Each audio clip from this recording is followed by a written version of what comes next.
최근 천지일보의 현직 판사가 대낮에 성매매를 하다가 적발됐다는 충격적인 뉴스가 나왔는데요. 이 뉴스 기사에 김명수 대법원장까지 책임이 있는 것 아니냐 하여 화제입니다. 무슨 일인지 들어보시죠. 현직 판사가 평일 대낮에 성매매를 하다가 경찰에 적발되었는데요. 30대 여성에게 15만 원을 주고 성매매한 혐의를 받고 있다고 합니다. 판사 성매매는 사회적으로 큰 파장을 준다. 판사라는 권력을 가진 이가 성매매를 하거나 관련된 범죄 행위를 하는 것은 여러 부정적인 영향을 가져올 수 있다. 먼저 성매매는 불법이다. 법을 집행하는 사람으로서 법을 어긴다는 것은 매우 심각한 문제이다. 도덕적으로 높은 기준을 갖춰야 할 판사의 성매매 행위는 개인적으로 판사의 신뢰성을 약화시키는 것은 물론 사법체계 전반에 대한 믿음을 떨어뜨릴 수 있다. 혹시나 판사 특권 의식이 성매매로 이어졌다면 문제의 심각성이 크다. 우리나라에서 판사의 신분은 헌법으로 보장돼 있어서 탄핵이나 금고 이상의 형선고가 아니면 파면되지 않고 가장 높은 수위의 징계도 정직 1년이다. 수년 전 판사 성매매의 경우 감봉 3개월의 징계에 그친 것도 이런 규정 때문이었다. 현역 판사의 성매매는 좀 더 엄격한 법 기준으로 처벌해야 한다.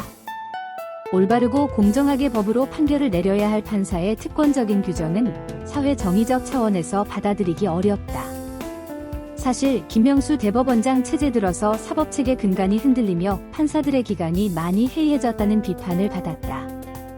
김 대법원장 자신이 현재 허위공문서 작성, 직권남용, 공무집행방해 혐의에 대한 검찰 수사를 받고 있다.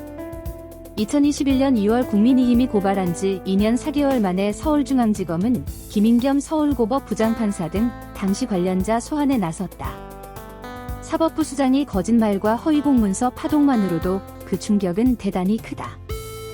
우리 법연구회 출신 등 특정 성향 판사를 요직에 많이 임명하고 조국, 윤미향, 송철호 등 전 정부 비위에 대한 재판을 길게 끌어온 과정에서 법원은 비판을 자초했다. 이번 성매매에 연루된 판사는 과거 성매매 사건에 대해 판결을 했다고 한다. 앞으로 판사 등 공직자에 대해선 더욱 엄격한 잣대를 대야 한다. 공직자들이 공익을 위해 법과 도덕을 준수해야 사회적 신뢰를 얻을 수 있을 것이다.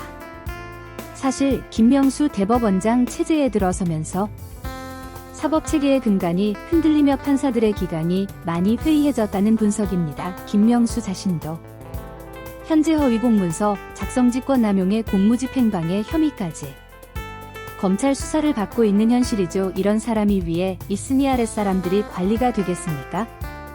무소불위의 판사 권력을 휘두르며 자신의 욕심을 채우기 바쁜 겁니다. 이 김명수도 대체 누가 임명했습니까? 또 문재인 아닙니까?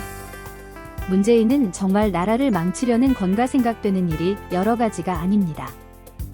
한번 읊어볼까요? 최저임금쳐 올려서 일자리 없애버리고 물가 폭등시키고 부동산 30번 규제로 역사에 남을 부동산 최고가 만들어버리고 탈원전하겠다면서 쇼하다가 전기요금 무서울 정도로 폭등시키고 국가부채 나라 빚을 천조를 넘겨버리고 나라를 거짓골로 만들어버렸죠. 제일 중요한 건 북한이 주적이란 말을 국방백서에서 빼버린 게 말이 안 되는 겁니다.